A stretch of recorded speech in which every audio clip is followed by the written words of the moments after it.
Hello friends, welcome to basic study 99। आज के video में हम कक्षा 10 का प्रश्नावली 3.3 का तीसरा क्वेश्चन का पहला हल करने वाले हैं। तो क्वेश्चन नंबर 1 है, दो संख्याओं का अंतर 26 है। दो संख्या का अंतर 26 है और एक संख्या दूसरी संख्या की 3 गुनी है। यहाँ पे देखिए, जो एक संख्या है यानी पहली संख्या है वो दूसरी संख्या की 3 गुनी है, उन्हें ज्ञात कीजिए। क्वेश्चन को अच्छी तरीक़े से पढ़ लेंगे और लिखेंगे। तो यहाँ पे दो संख्या है, एक पहली संख्या एक दूसरी संख्या। तो मानेंगे हम, हल लिखेंगे और यहाँ पे लिखेंगे माना पहली संख्या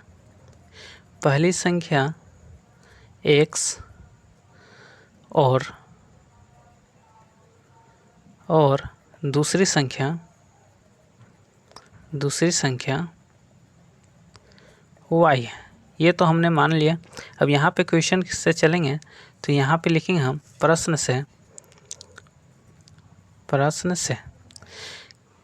क्या बोल रहा है, दो संख्याओं का अंतर का मतलब होता है घटाना।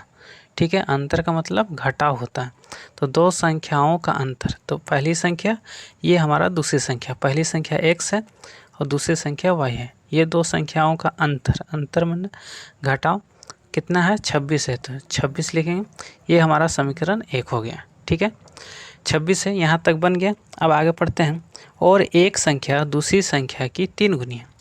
एक संख्या जो है यानी कि एक संख्या यानी x जो है, दूसरी संख्या यानी y की ये 3 गुनी है। यानी पहली संख्या दूसरी संख्या की 3 गुनी है। 3 गुनी है तो 3 से x में गुना होगा कि y में। बहुत सा बच्चे कन्फ्यूजन हो जाते हैं। इसका कहने का मतलब है 3 गुनी का मतलब एक संख्या जो है, मान के चलते ये 12 और यहाँ पे 4 है। ये जो पहली संख्या है ये दूसरी संख्या की ये 3 गुनी है। 3 गुनी है। अगर हम इसको मानते x, ये हो गया y। क्वेश्चन के हिसाब से चलते हैं तो एक संख्या यानी एक संख्या दूसरी संख्या की 3 गुनी है। ये हमारा 3 गुनी है। तो 3 किस में गुना होगा, तो y में होगा। क्यों y में हुआ, क्योंकि यहाँ पे बराबर का चिन्ह है। तो ये अब हमारा 12 बराबर 4 3 12। तो यहाँ पे क्वेश्चन है पहली संख्या यानी x जो है दूसरी संख्या की 3 गुनी है। ये 3 गुना है तो 3 से इसमें गुना होगा। ठीक है, अब ये दोनों आपस में बराबर हो गया। ये अब यहाँ पे लिख देंगे समीकरण 2, इसको मान लेंगे। अब इसका जो समीकरण 2 का मान है समीकरण 1 में प्रतिस्थापित करेंगे। ठीक है, तो यहाँ पे लिखेंगे हम समीकरण 2 का मान समीकरण 1 में रखने पर। ठीक है, तो समीकरण 2 का मान समीकरण 1 में रखने पर, तो समीकरण 1 है हमारा x - y बराबर 26। तो यहाँ पे लिखेंगे, यहाँ पे x का वैल्यू है 3y, तो x का जगह हो जाएगा मेरा 3y। ठीक है, अब यहाँ पे है माइनस का चिन्ह, माइनस देंगे, y है बराबर 26। अब यहाँ पे देखेंगे 3y में से 1y कम होगा, 3 में से 1 कम हुआ तो हमारे पास बचेगा 2y बराबर 26। तो y बराबर 26/2, गुना में है भागा में चल जाएगा। ये हमारा कटेगा, 2 कम 2 2 3 6 यानी कि 13 बार में। तो y का वैल्यू हमारा आया 13। अब x का वैल्यू निकालेंगे तो जो y का वैल्यू आया ये हम समीकरण 2 में रख देंगे। तो यहाँ पे लिखेंगे हम y का मान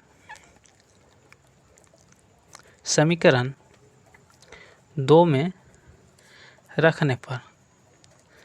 ठीक है, तो समीकरण 2 है हमारा x बराबर 3y। तो यहाँ लिखेंगे हम x बराबर 3y।